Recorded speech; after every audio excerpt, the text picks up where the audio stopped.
Endangered animals get a lot of attention in this country, but over 800 plant species are listed on the Endangered Species Act. The Wairika phlox is a perfect example. Limited to a tiny area of Northern California, the phlox perfectly illustrates the situation for endangered plants all over the United States. I'm Peter Kleinhens, and we're going to learn about how protecting plants and animals differs on the Endangered Species Act and what's being done to keep this fabulous phlox from going extinct.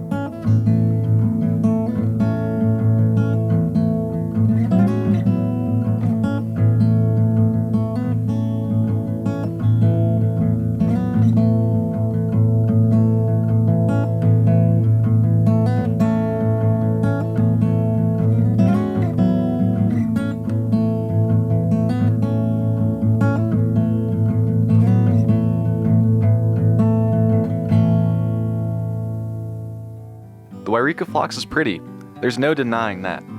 The plant grows 4 to 6 inches high from a thick woody base covered in hairs.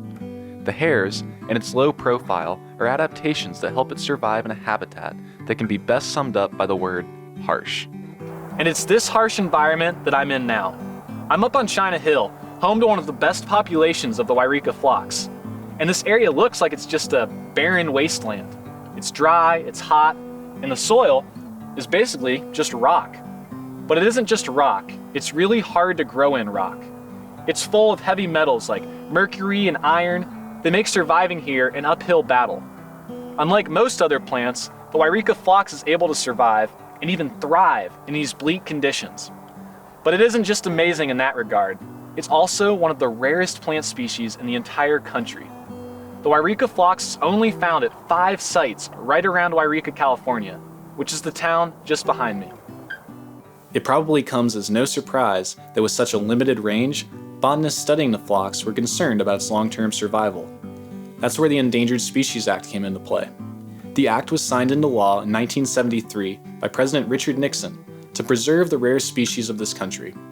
It has been in use ever since to protect species like the Wairika phlox. Wairika phlox was federally listed in 2000. It had been listed by the state as endangered also in 1986. And the reasons that were in that proposed and final rule were primarily urbanization, so destruction of habitat because of development. Usually the areas that we're trying to develop are usually more of the industrial, commercial areas that are, downtown or in locations not quite as conducive to the phlox. Development can overlap with Wairika phlox habitat, however. One of the 5 sites where the phlox occurs would have been swallowed up by development if the city of Wairika had not stepped in. Before the plant was federally listed, we were having conversations with the city attorney, Larry Bacon, at that time, about what to do about proposed development on China Hill, which is one of the 5 areas where Wairika phlox occurs. So as early as 1996, there were 3 properties donated to the city, and they have promised to look after these properties in perpetuity for the conservation of the phlox. Now that it's in city hands, it'll be protected in those areas forever. The city of Wairika has been phenomenal in conserving Wairika phlox. We've worked with them in so many different ways. It's really amazing. We're really happy to have it, and it's kind of neat that it's the only one around, so we're kind of proud of it. This pride is reflected in the commitment the city has to conserve the phlox. The city now owns 74% of the occupied habitat on China Hill. Here, Nadine leads hikes for the public each May to allow them to experience this wonderful flower and to engage them in its protection. We work with pretty much everybody in the area on conserving Wairika phlox, so it's the whole entire community really is involved. And finally, Wairika phlox was named the official flower of Wairika in 2009, and that's just a wonderful thing to have happen. What a cool story, I thought. The town really seems interested in protecting the phlox and has done so much more than many towns to conserve its natural features. But do Wairika's residents actually care? I think that they care about it romantically. I hit the streets of Wairika to find out for myself. I got quite the range of responses. I would say they're either ducks or geese.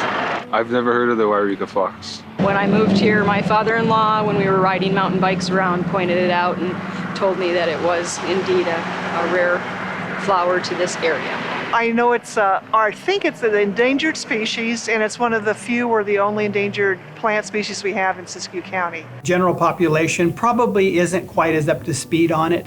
I think everybody knows about it, but a lot of people probably couldn't even identify it if they went and looked at it, because it's one of those things where, it kind of looks like other plants, and unless you're kind of a botanist and know what you're doing, it's kind of hard to really know that this is endangered. But it is endangered, and whether people know about it or not, our government is required to protect endangered species. They do this with the Endangered Species Act. The Endangered Species Act is a visionary law, and it's also an act of humility. What we said is a matter of policy. The people of the United States care about endangered species. The Act protects species using what are called recovery plans. These summarize all the information known about a listed species. As you can imagine, this can be a lot of work. It just took a couple years of people writing drafts and coming up with ideas on how we could actually recover the phlox. The first priority for the Wairika phlox was conserving the few serpentine barrens where it occurred. One of our big jobs as a recovery team was to come up with downlisting to threatened, and delisting, so taking the species off the list. And the criteria for downlisting are to preserve in perpetuity 4 occurrences, so 4 areas where phlox occurs that are at least a quarter of a mile away from any other population. So we're working on China Hill right now, and hopefully in the future we'll be able to conserve 4 other areas. Protecting the few remaining populations is critical, but to truly recover a species, you must boost its numbers. The second part of the downlisting criteria are that we have to establish a seed bank and come up with a plan, a reintroduction plan and a propagation plan. 2008 and 2009, we actually came in and took seeds from the phlox so we could actually augment the supply in different areas. These efforts appear to be having a positive impact on the species. We've only got a couple more years to go to be on that trajectory, and so I would say that we would be, once we could get some land conserved, that we would be ready to start thinking about downlisting.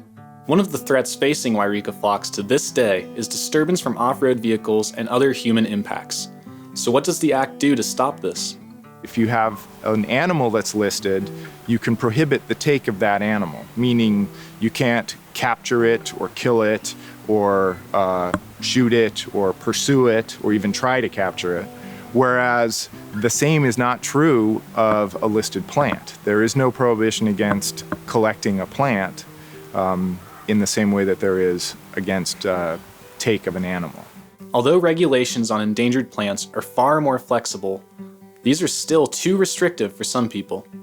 In the beginning, even if you wanted to construct some type of a factory or something in a certain location, you have to go through a lot of regulatory processes, and that's a lot of the things that people don't like because they think maybe that's an infringement on freedom. But at the same time, those are the kind of planning steps that you have to have, in this kind of a society that we live. And what it does try to protect those things and those resources that are dwindling. One of the common misconceptions about the Endangered Species Act is that once a species is put on the list, that the heavy hand of government regulation is going to, superimpose all kinds of restrictions on people's land, on their livelihood, on their ability to make a living on the land. We live in kind of the state of Jefferson here, so a lot of people really, don't want to be told what they can or can't do.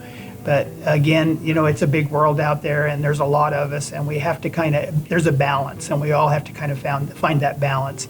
And I think that the Wairika phlox actually fits into that balance because we've done everything we can to protect it, and I do think we're very proud to have it. While there certainly are times where particularly destructive activities have to be modified so that they don't have negative impacts on endangered species, we very often can find ways for land management activities to continue, maybe a little different than originally done, but keeping the economic viability of an area going, keeping the landscape vibrant and providing a livelihood for people. Whenever we can do that, we do. Many jobs have been lost in the last few years in Wairika, so vibrant is a word that doesn't always apply. But the mayor seems optimistic. It's hard to get the industry, here, but at the same time, if we can just keep that little generator burning and get some vitality going, I think a lot of rural economies face the same type of situations. But again, having the resources here with the steelhead and the salmon and the phlox and having all these different characteristics that make places charming is really what is the nice thing about Wairika, and that's really what we're striving for. I love it here, and I love the people here. Wairika really is a charming place, and the city's balance between protecting endangered species and building a solid economy is truly admirable. But the endangered species the city helps protect are only found in specific habitats. What about when species are more wide-ranging? One of the shortcomings of the Endangered Species Act is that it is not an Endangered Ecosystem Act. That's the problem. If there's an endangered spotted owl, there's an endangered Pacific fisher, there's an endangered marbled murrelet, there's endangered salmon stocks, and it goes with every ecosystem. So the ecosystem's endangered. There are species that depend upon that ecosystem are endangered as well. One of the most important features of the Endangered Species Act that everybody should know is that one of the stated purposes of the Act is to conserve the ecosystems that endangered species depend on. Not just the species themselves, but the habitats that they need and the landscape or rivers that they live in. That's a very important aspect of the Endangered Species Act that is often lost in some of the debate about the Endangered Species Act and about the controversy associated with it. You evaluate ecosystems, we know what they are, we can measure them, we can quantify them, we know their rate of decline.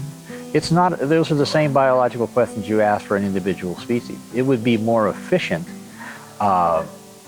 use of government resources as well as societal resources to look comprehensively at ecosystems rather than individual species. So, can the Endangered Species Act work for any species, anywhere?